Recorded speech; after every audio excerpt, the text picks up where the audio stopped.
Welcome to the Insightful Player Podcast with your host, Chrissy Carew.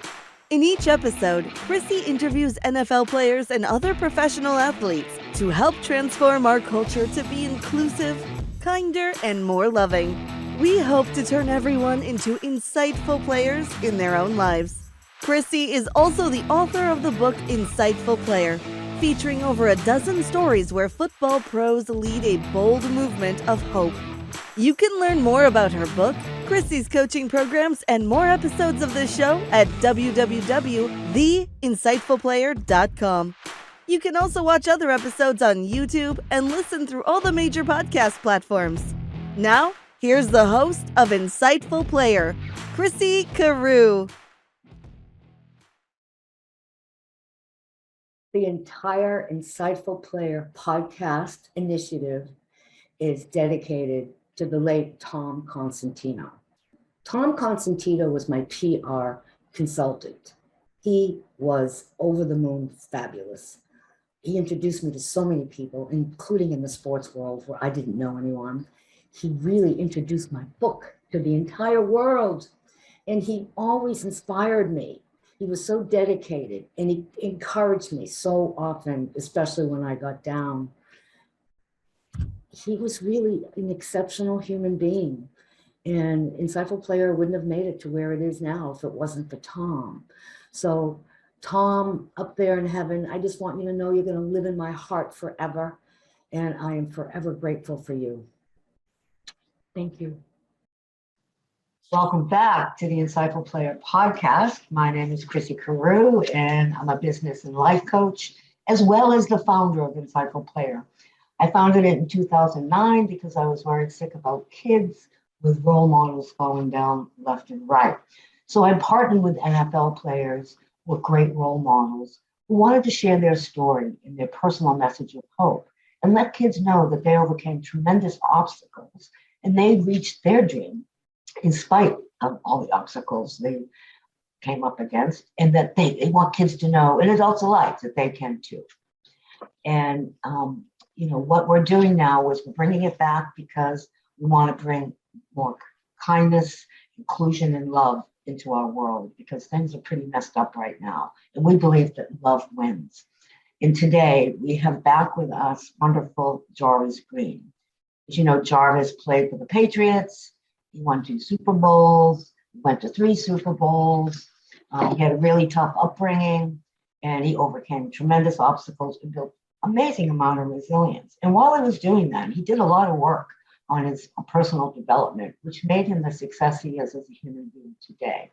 But it hasn't been easy, even since he left football. And we're going to talk about that today. So welcome back, Jarvis. Hey, Chrissy, how you doing? Good, very good. So happy to have you with us again today. Yes, thank you very much. Let's just go right into how you were into Oxy, and how you want a message for kids that they should never take drugs, and you were really blessed and lucky. Yeah, I think, the mind is very strong, very powerful, and we have so many distractions in today's world, and drugs is one of them. And I have 3 kids of my own, and from what we talked about, just the things that I went through and trying to get through football and sports. And I know that was from injuries and the body and trying to stay on the football field. But I was able to go cold turkey, and also just change and adjust. And I think a lot of it comes from the mental aspect, for us, how we think and how we process things, And these drugs they don't help that. They slow that down, and they make you very cloudy. So I always tell kids, too, if you're going to do anything. So I tell kids, don't do drugs. Try to do things, mentally, physically with your mind, with your body, because that is more powerful than anything else, but you have to control that and don't let other things tempt you or let other things cater to bringing you down. And drugs is one of those things, So for me, that's why I know in my situation that I flushed all the drugs down the toilet, because I know the outcome is not going to be pretty. It won't be positive. And I was able, and there's a higher power So we have to find that in ourselves and who we believe in, and it takes mind over the body to beat those things. Right. And it's not easy to give up drugs. And it's such that's a pandemic here in our country. Yeah. And I'm so glad that you're sharing that message with kids to stay off, because it's not easy to get up, and it can ruin your life forever and all those around you who love you. Yeah, Well, detrimental. Yeah, very detrimental. So we all have the power within, like you said, the immense power of the human spirit and the profound courage within everyone, right? Yes, And, everyone. yeah, and there's also tremendous goodness within all of us, and we need to go with that. I agree. Yes. Well, good. Well, thank you for sharing that. I think that's a really important message for kids and adults alike, for sure. Mm-hmm.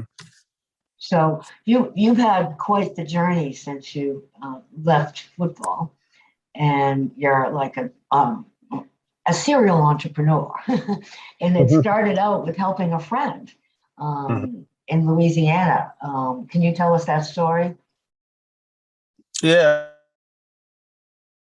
Friend a favor in 2012, and his family, well, he was more like, remember that favor you owed me? I said, yeah. So I said, what you need me to do? And he was like, could you come, or we want you to come and help us with our shrimp sales? And I'm like, yeah, but y'all in Louisiana, ain't y'all doing okay? Y'all got a couple of restaurants, you have a big facility. He said, yeah, we are, but we want to get traction more out of the state. So we want to go like to the Northeast. And they wanted me to go to where Boston, or where I played football at. And I'm like, man, I could do it, but I don't know anything about shrimp. So it was more or less, he said, no. He said, we're going to teach you everything. We're going to help you. And I started a 6-month internship with a shrimp business in New Orleans. And I did that for 6 months, and really, I did everything under the sun. I'm still in the seafood business. That's amazing. And I remember you telling me how you even swept the floors and drove the trucks, back in the old days.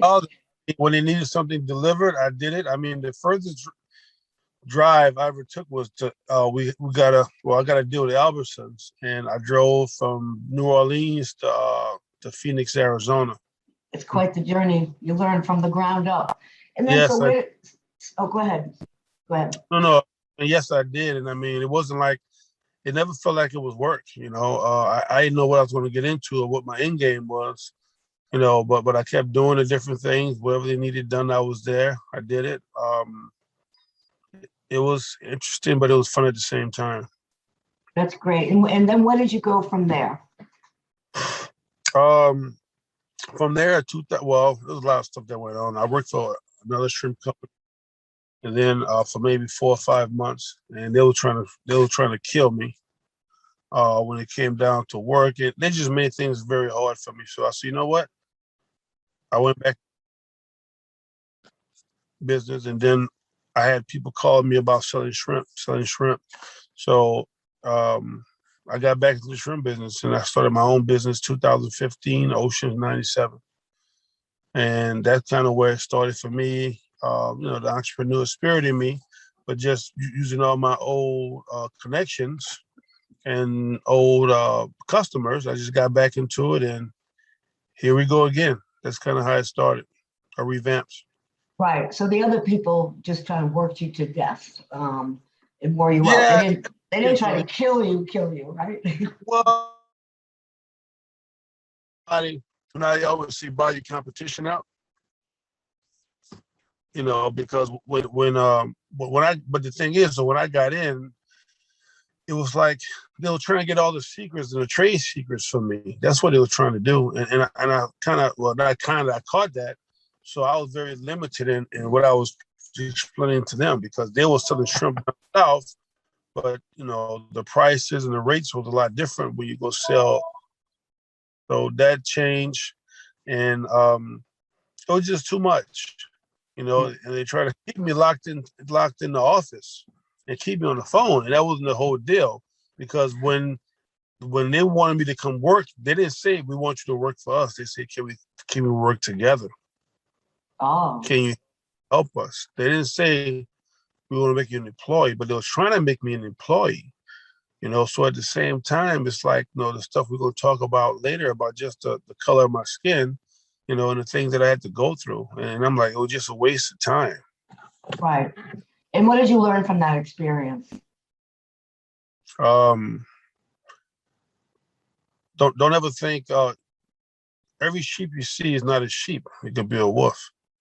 Right. Right. Because I know, and we're going to come up on that later, is that you've had to do a lot of growing with trusting people, right? Yes. Along the way, and trying to please. And right. Yeah. So do you feel like you've really gained some wisdom from that, Jarvis? Oh yeah. I mean, I'm great now. Some of my business deals don't happen overnight. I mean, it's business, and a lot of times when I meet people, I guess they try to figure me out.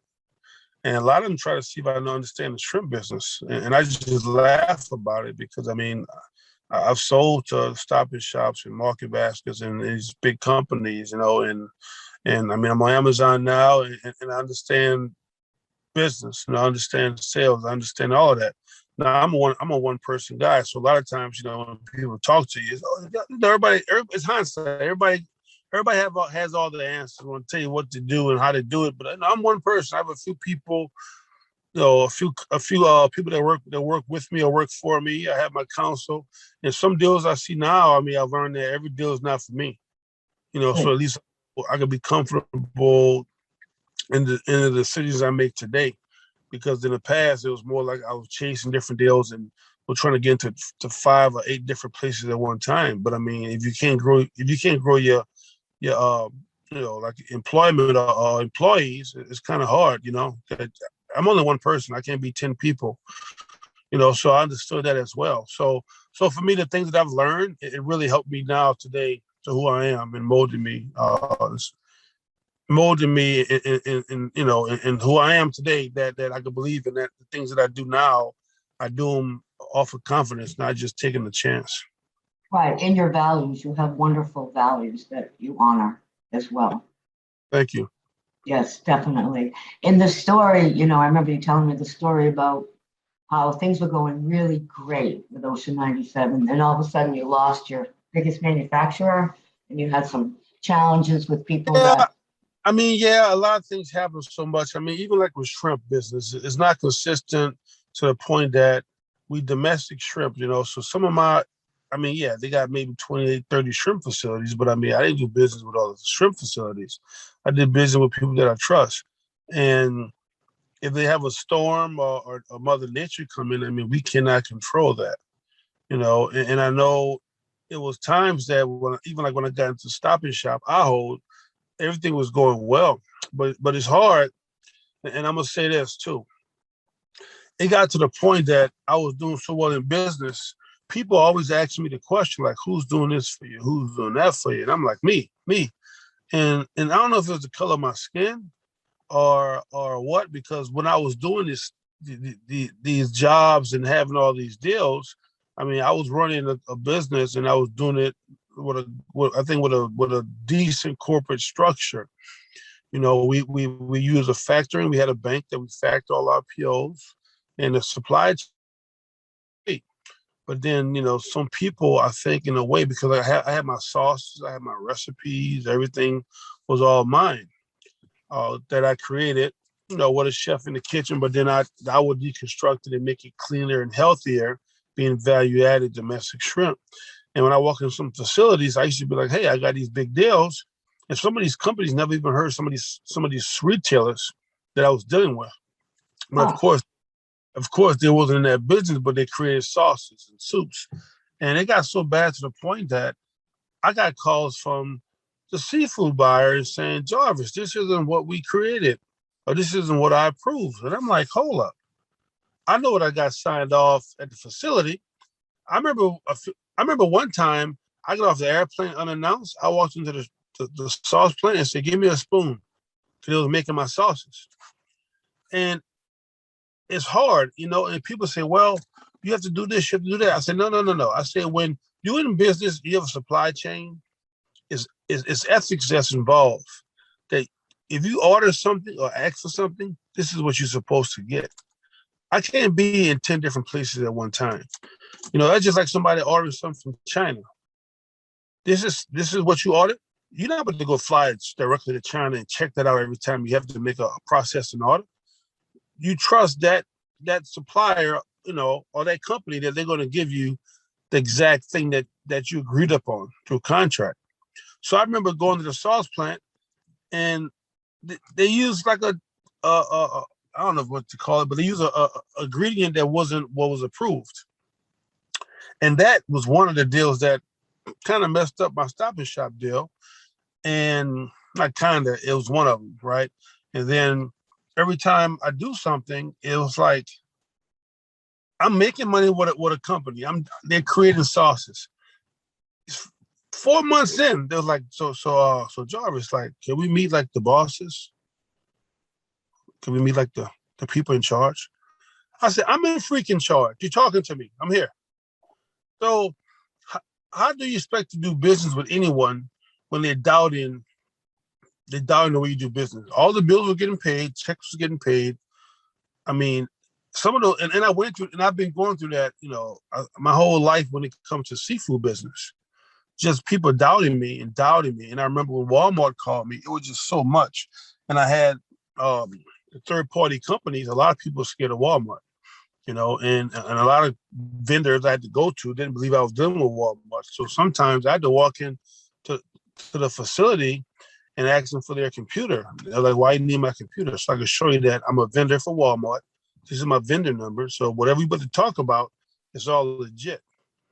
So I've been through that so many times, and it was to the point, it's just like, where can I get a break? And I see all the stuff about the Black Lives Matter and the minority companies. I've been a minority company, since 2015.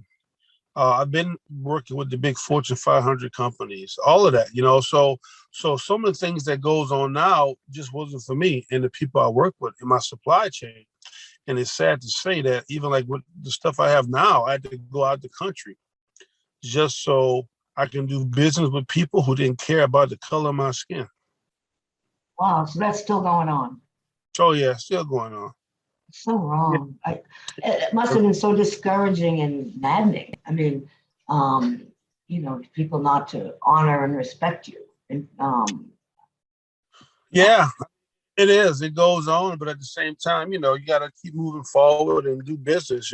So, I mean, I have opportunities now, and thank God for social media, and I know like the largest gift basket company contacted me maybe a month ago. I'm doing business with them now, and they're moving volumes. It's called LA Baskets. So I'm just blessed that, and they're buying my canned shrimp that goes into a gift basket. So I'm just blessed that I didn't give up.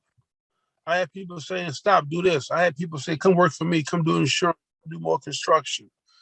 You're not doing nothing. You're not going anywhere. I said, well, I mean, I created something that's first of its kind. I'm working my butt off, and I mean, COVID was a big deal, because before COVID, I remember I got approved with Kroger nationwide with my canned pate, and got approved in Hong Kong with a big supermarket. So it's like, I'm going to get all of that. It's going to come back to me, but I'm a patient soul. I'm very patient. I've learned, I really do make less phone calls now. Before I made so many phone calls, I was chasing deals. I really don't do that anymore. The deals come to me. That's great. I think that's the universe, and that's me taking care of myself and taking care of people and respecting people with kindness, with respect. And I know you respect people that feel like they're not in it for you, that you still give them respect. That's one of the many things I admire about you. Yeah. Thank you. I've been through that. I've been through some deals that it wasn't even just me. They had other people, investing in things, and we had a crook in the gang, and all in the group, and something happened, and it affected everybody, So I mean, I learned from that. So I mean, like making new investments, I really don't. I just invest in myself. That's what I do now. Right. And there was a time when all your friends and people that cared about you told you, give this up, because you had some tough times with your business. And you were so willing to make sacrifices because you had this vision that you believed in, and you believed in the quality of your products. And you even let go of your car because you couldn't afford your car anymore. You did that for how long? I mean, it was maybe 6-7 months, but it happened right before COVID. So I have an excursion of 20 years, and it wasn't. I mean, the truck was paid for, but it was getting older. It was a diesel excursion.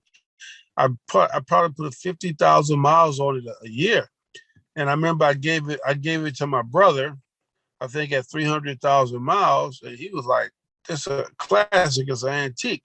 I said, "Yeah, but it cost me 10 to 15 grand a year. I don't need that expense. I got kids. Went through my divorce. I got taking care of my kids, and I was staying with my brother because we had like a deal.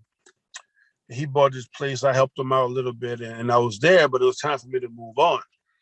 So it was right before COVID. I gave the truck up like January, and then I was staying in the Attleboro, Massachusetts area, and then I was like, I need to come back home. So COVID hit. Had a nasty little breakup, came back home, and I had no vehicle.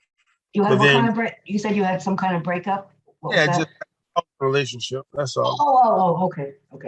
Yeah, Yeah. so COVID hit, and my shrimp business just stopped. All the deals I had stopped because I just launched my new canned product like in October 2019. And you know what's crazy, Chrissy? I won some deals with the government and gave up my truck, and I had my best sales for Ocean 97 from the time it started during COVID. Right. And I know you were down on your knees praying for God to help you because that's pretty tough when everything stops and you're self-employed and you're creating and you have your own business and you're creating your own paycheck. And Yeah, you pray for insights from God. And I yeah. think that's a great story that you could share with us. Thank you. And I mean, I prayed, but I mean, I wasn't worried at all. I mean, I was there. I got my coffee every day. I made my little breakfast. I was doing a little jogging, eating my little cans, shrimp after I finished working out, and I was trying to sell some beef and some other things. And I'm like, hold up, I'm a state vendor, vendor, approved government vendor for the government. I'm like, let me go check out see what's going on with this pandemic. And that's when it got crazy with all the PPE and the mask, the sanitizer. And I went in and won some bids and I was successful. And, it got into the millions, like working these deals, winning these bids, being successful. And I'm like, okay, great, pivot. That's amazing. I mean, it's just amazing how you can do that. And you helped a lot of people because we were in deep trouble. We didn't have enough PPE for healthcare workers and first responders. And so, because I remember you saying, God, what can I do to help? Yep, and save my business at the same time. Yeah, and the big thing for us was that, we were very worried about just making sure that no price gouging happens because we had like a little supply chain. But then I started going direct to China because the prices people was charging. I mean, everybody owned a mask, but didn't have any money to buy a mask. So we're going straight to China, directly to China. And then I had my funding in place, and we did it. And it was like, to do business then you had to have your cash on the table. So we did it, was successful, and moved out to my brother's place and bought a house in Baton Rouge. Gave up my car, bought a house, still didn't own a car, but I got around some way, somehow, got around. Never had an issue, never had a worry. And I mean, prayer and believing in yourself and believing in your methods. But I'm gonna say this though. It wasn't like when I started the seafood business. I had my lawyers, I had my counsel, and everything got done. Didn't have any hiccups at all. Everything worked out. I guess at the same time, it became an irony for a lot of people, and you do things, but then, I always tell people, whatever you do, you make that final decision. Don't let anyone else make your decision for you. You make it, positive or negative, you have to deal with it. Right. And you did a lot of inner work. I know that because we've had those conversations. And, you took a look at, wait a minute, I trust people too much, I'm trying to please everyone. And I need a greater respect for money, which is huge. A lot of people have those challenges. And what can you say for people that have similar challenges like that are getting in their way? I mean, because that's a huge gap that you closed. Yeah, it was. I think it's just real about refocusing on yourself. And if you were successful, if you're successful in life, and people's success is a lot of people have success as private jets, big houses. Success is different in many different ways to different people. Success is graduating high school. Success is graduating college. Success is having that job that you always wanted. Success is having that first job that you never had before. It depends on what makes you happy and what you believe in, And for me, I had my ups and downs. I won 2 Super Bowls. I made a ton of money. Tons. Married, blessed with kids, beautiful kids, healthy kids, success. It depends on what it is, got divorced, got done playing football, made a bunch of bad decisions, made some great decisions. What is success to you? But you have to believe in yourself. And people can say believe in your methods, but sometimes everything that you think works doesn't work. I mean, it's just life. But you have to have confidence, because once you fall, and we always hear this, you got to get up. You have to get up. You have to get up.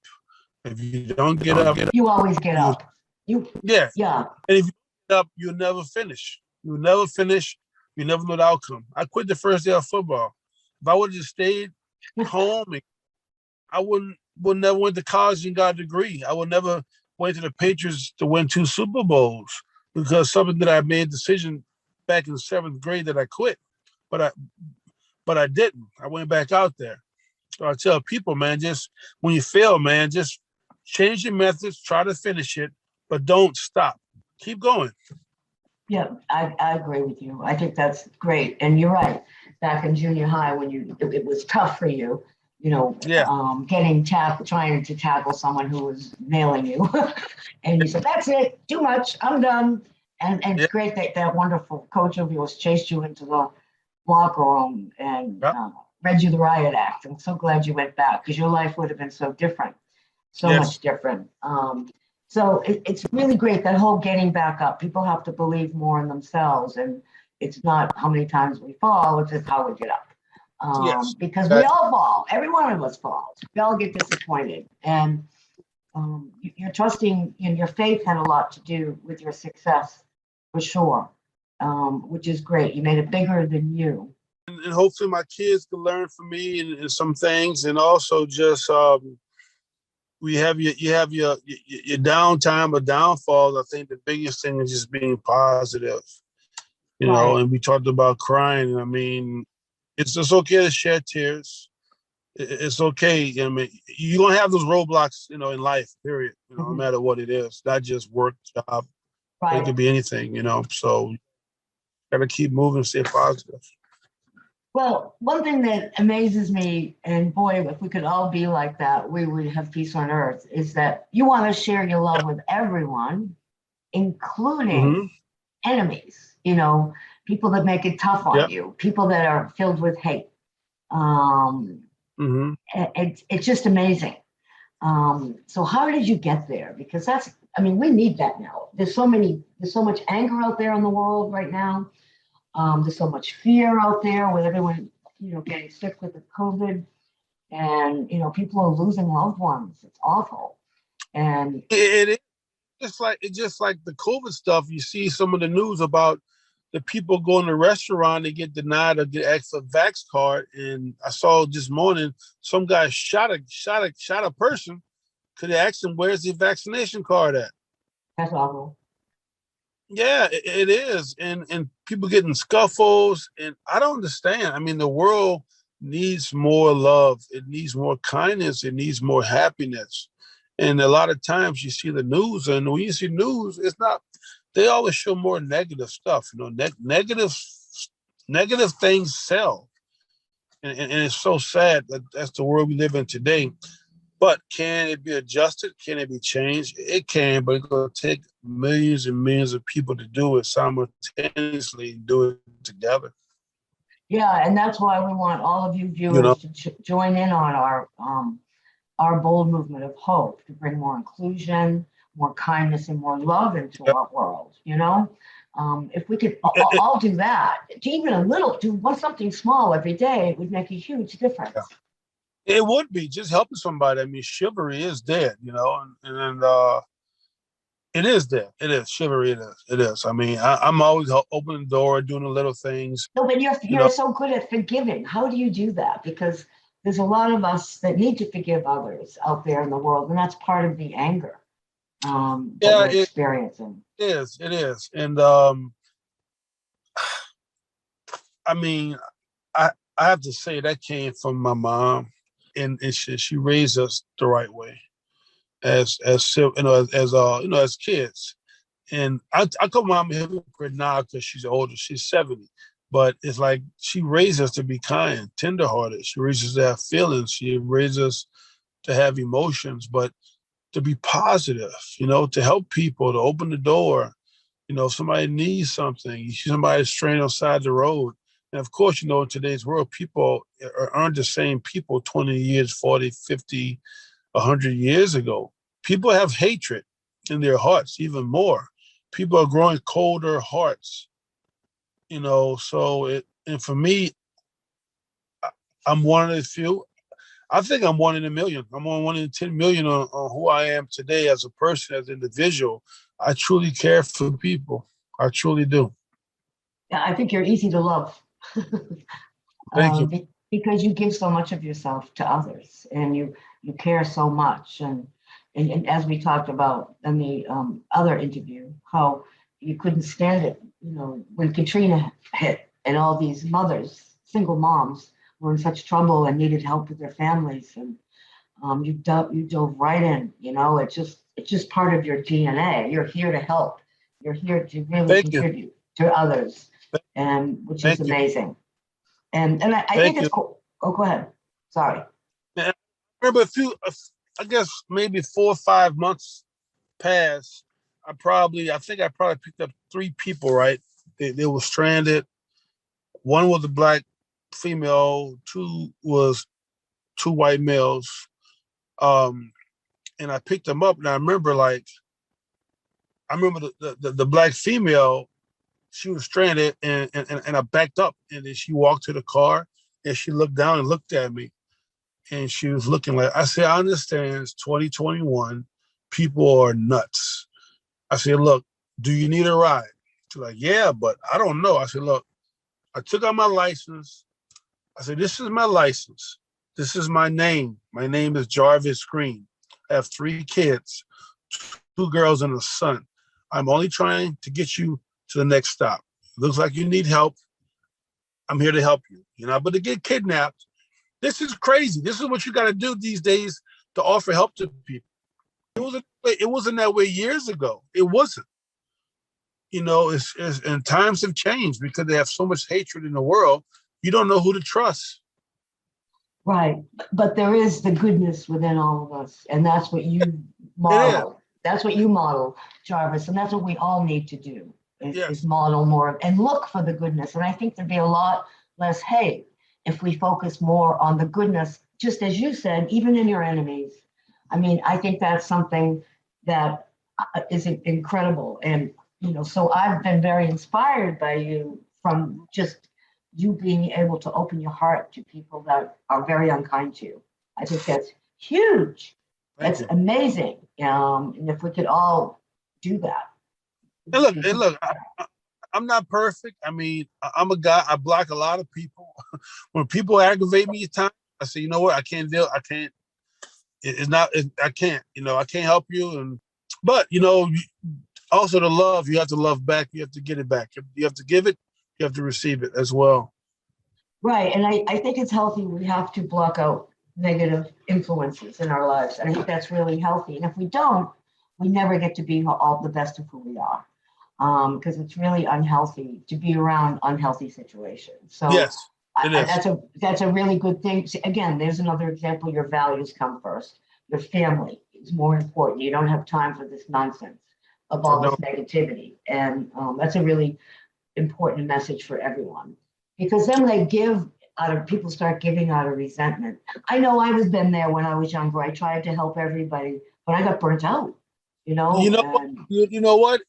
And I did that at a time when I played ball, and I'm like, I just can't help you. I can't. I can't. And I got to take care of my kids. My family.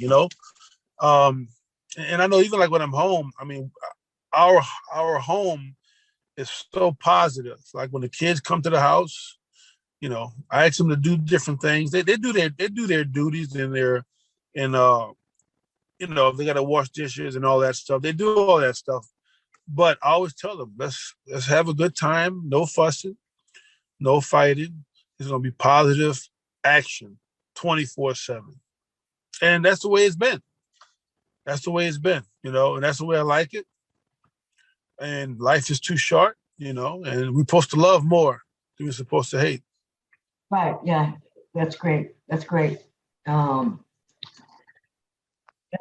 very important messages, and if we could all be more loving to each other, that would make a big difference. If we could be more like my rescue dogs, they're unconditionally loving. If we could be more like them. That's what, right? That's what they do. Yeah. Yes, that's what they're built for. You're right. Right. I have all three of them around me now. They're quiet. They don't say anything, huh? They're not always. They're not always quiet. Yeah. If I get a package delivered, you'll hear them barking. Oh, good. Yeah, but I love. I try to emulate them because they're unconditionally loving. And if we could all be unconditionally loving to each other, we'd have peace on earth. No ifs, ands, or buts. Yes. So a couple more things I wanted to ask you about is you have this other new business you've just launched, and can you tell us about that? Oh, talking about Chef to You? Yes. Yeah. So Chef to You is I've been promoting it down in Newport for this wine event, and Chef to You is for chefs. You have these different other apps that's out there right now. They're very expensive, very high. Chef to You will not be like a traditional food app. It's going to be more about the small businesses, mom and pops. But then you're saying Chef to You, you got catering, you got food trucks, you got if you want to like gift baskets, weekly, monthly meals, if you're a vegan, if you're celiac, if you rapid weight loss, if you have cancer, anything that deals with your health, Chef to You will be that specific app that's going to be for everybody. So when you want a burger, you're not going to just see the yellow arches pop up first all the time. They won't be on that app. You're going to see specific restaurant owners, mom and pop places, and we preach to them that they need to have the ability to cater to anyone that has health needs or obligations. So the good thing about Chef to You is that we signed and we're doing a deal with Simon Group Properties, largest mall owner in the world. And we're going to start off in Florida in March of 2022 in Florida with 5 malls, 50 food trucks. And we're going to grow from there with Chef to You. Now, this is a beta. So it's a 9-month beta, but on that app, say if you want to order or you need food, you could talk to the chef or the restaurant like present time, and you can have it your way, depending on what you want. On the menu, if you don't see what you want, you can ask them that. You can pick your favorite chef in the area. And again, this app is for the chefs. This is a chef app, Chef to You. So as a consumer, right, if Yep. I lived in Florida, and how would I be able to use that app? Would I So, have to go someplace, or would they deliver? they're going Or to deliver. So just say you live in Tampa. You okay, got two malls in Tampa. Now, of course, the food truck is going to run around the malls, right? The geofence and all that, the demographics, the geofence area. But then just say, oh, I want Asian, but I want something different. I don't want a brick and mortar. You know, I heard they got this going on at the mall. You can order that if you're in a certain radius, and it will get delivered to your home. Now, if you want to go to the mall and today it's Wednesday, and you say, you know what? I got 4 or 5 kids, you got whatever, you can order your food on Wednesday. And when you get to the mall on Saturday, your food will be ready for that particular time that you choose. and what does But, it have to do with the trucks? well, so when we first started with the app, it was more like we were trying to find a vehicle to attach ourselves to. But then we had some communication with Simon Group, and we talked for months, and we went through contracts, and everything looked good. We agreed upon different terms. But Simon is a vehicle for us because at some point we're going to be in the malls getting downloads from the customers. So we tell the food trucks this, you know, you got a food truck event and everybody get out there and they try to see how busy it is. You know, they look for the long lines. But these food trucks, these customers are going to be invisible customers because of the technology and the platform that Chef You will bring to them. So just because you don't have a line of 50 people to 100 people, you will still have people chiming, looking for your food and your orders. And they will either come to you or we will have a courier service to pick up from that food truck to bring to that particular address. Okay, so people with concerns with diabetes, or anyone that has any kind of health concerns, that vegetarian, for example, or I'm really fussy, like I love Italian food more than Yep. anything, but I hate onions, peppers, and mushrooms. So would I be able to call one of those chefs and order some Italian food without onions, peppers, and mushrooms? Yes, you can. Yes, you can. So when you go in, you got the quick meals, right? And then you also have the catering side, but then you could talk to that chef about, hey, could you do this or could you offer this? Of course, price may change here and there, but they could cater to you. Right. And how do I do that? Is it through my phone? The app? Yeah. It's through Yeah. my phone. I text him or her. Yeah. Yes, you go into the storefront and you would go in there and they would have like somewhere that you could talk to the chef. And then you pretty much could have a live conversation with that chef. The chef will get a chime, and then y'all would interact back and forth. You know, and it's again, you can put your details and exactly what you need for your food, for your orders, and the chef for you. Excellent. That's really fascinating. Yeah, and more to it. I mean, it's going to be something new because you can't just go in and say, "Hey, I don't want the secret sauce on a Big Mac or something," you know, McDonald's. I mean, they're going to do what they've been doing. All the fast food chains are going to be doing what they've been doing.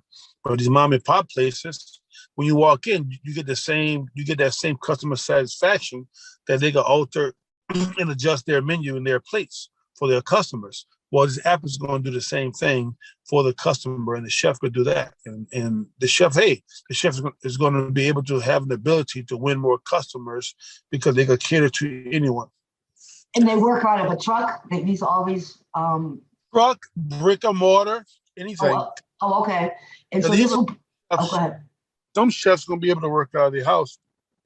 Excuse me, because every state has a cottage law, and every state it differs in every state on what chefs could possibly do. Excellent. Wow. Mm-hmm. Well, that's really exciting. I look forward to them coming to New England. Oh, definitely. Hopefully it could be 2022 in the fall, hopefully. Oh, good. Mm-hmm. Yeah, I'm sure it would help the chefs as well as, the consumer, Yeah. Then the good thing about it is that it's not the 30-40%. They'll be charging 15%. So that's going to really help the chef as well. So it's reasonable. Yes, for the platform. Yes. Excellent. All right. And one really important question I want to ask you with all this culture challenges and Black Lives Matter and, you know, the horrible death of George Floyd last year, and how a lot of people all over the country rised up to support him and what happened. And it, as a white person, middle class white person, for me, I thought I understood more about what other races go through, because my mom was a civil rights leader, and so I thought I understood. But with the whole George Floyd thing, I didn't know what I didn't know, and a lot of us don't know what we don't know. And do you see? So, what was it like to grow up a Black child and become a Black man and a Black father? And how do you see things now? I mean, for us, you know, we grew up in a small town, Louisiana. I mean, it was always tough. I mean, my mom worked for, as a Philip Randolph for NAACP, you know, back in Atlanta, and she used to have lunch with Martin Luther King's father back in the day. So I mean, she's been around it her whole life, and they moved to Atlanta. You know, she moved to Boston so she could have, I guess, more opportunity, right? To do things as a Black woman, you know. But us growing up, they didn't teach us any hatred. They taught us more about that. She said that the world's going to be different. It's adjusting, and a lot of people will not give in, you know. And the color of your skin, you have to do a lot more things. You have to work, you know, 10 times harder. You have to believe in yourself, you know. And a lot of people will give you doubt through the process, but you can't stop, you know. So for me, and I'm going to say this too, playing sports was a blessing. The sports world is completely different than the real world. It really is. Black, white, brown, yellow, we don't care. We see everyone for who they are, because in the sports world, I started playing in 7th grade, but it's different. You know, all the things that goes on the outside, we talk about it all the time. But we keep moving. We have a job to do. We got camaraderie. We are brothers in one. It doesn't matter about the color. And the crazy thing is that we all have our jive talks from where we grew up, and it's not personal, you know. So it's different. Than I think if I didn't play football, I would have seen and got affected even more with the color barriers and the issues between, you know, the color of your skin. But I've been through it before. I mean, I've got checked before, and by people, and I guess just to see my dominance on who I was as a person. But I mean, I think at the same time, we grew up with an open mind from our parents, you know. And you see what's going on today in the world. And I didn't really I saw the Black Lives Matter and all the stuff that was going on, and even you go all the way back to when Homeboy took a knee at the game. I didn't really get into it, you know. I mean, just everything that goes on with the presidents, the politics. Does it affect me does it affect me every day? Maybe it does, you know. I don't know, Chris. It's just crazy times that we live in, you know. And I mean, I grew up around the Confederate flags and seeing those Confederate flags in Louisiana. But I mean, when I see that at a bar, I don't go in that bar. It's not my bar to go into. Good. No, so the South is the South. You know, even you go down to all the statues and the monuments getting torn down and this and that. And I mean, every country in this world has had history. Every country, every place, every zip code, every address have had history, good and bad. I mean, that's what made us all today, you know. So I don't know. I mean, I still go through it, you know. I can tell if somebody is you know, is what's the word? I could say racist or racial. I don't know. I can tell if somebody don't like me. You know, I can tell if somebody upset because maybe I got an edge on them. But we all be going through that, you know, different walks of life, every nationality, every person. I know. I have a belief that bigots hate their own guts, and that's why they act that way. Biggest, that's the word. Yep. you That's the know, word. and they're just detached from their soul. So, Yeah. and do you think it's getting better now? I mean, do you think the whole George Floyd incident is going to help transform people to be more loving? A lot has changed.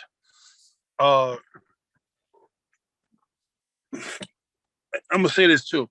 When Kaepernick took a knee, Right. people talk about what could have happened.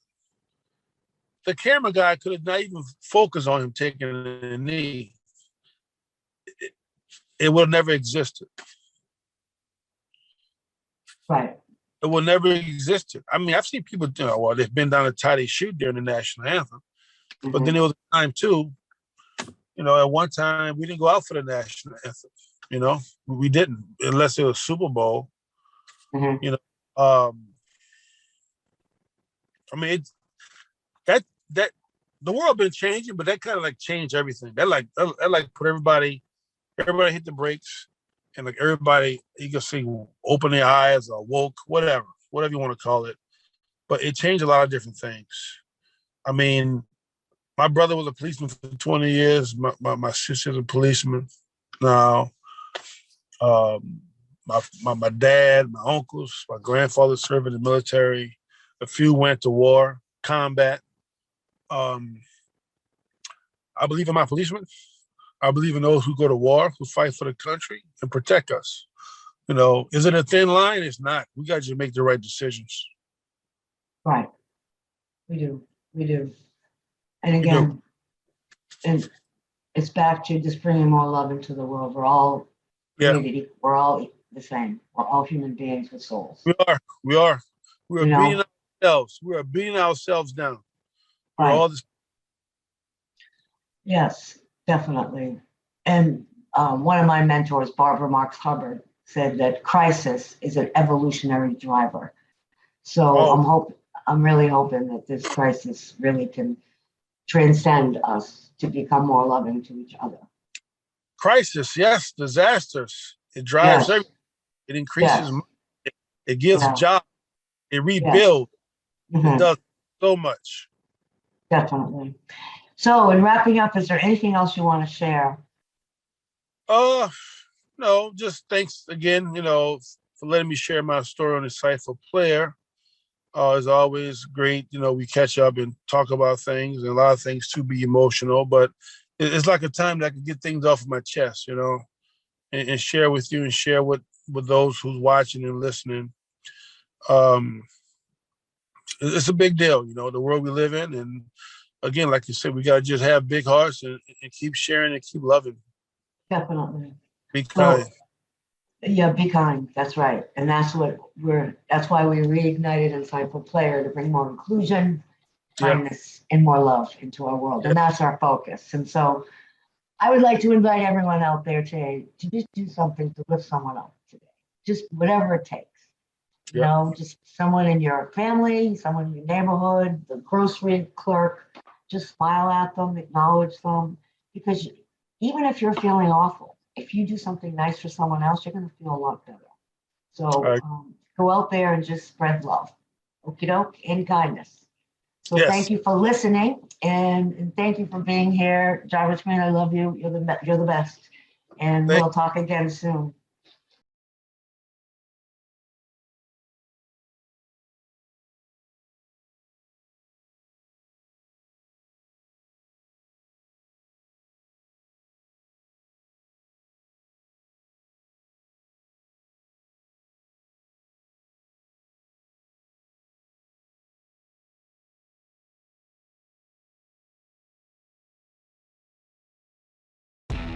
Thank you for watching and listening to the Insightful Player Podcast with your host, Chrissy Carew.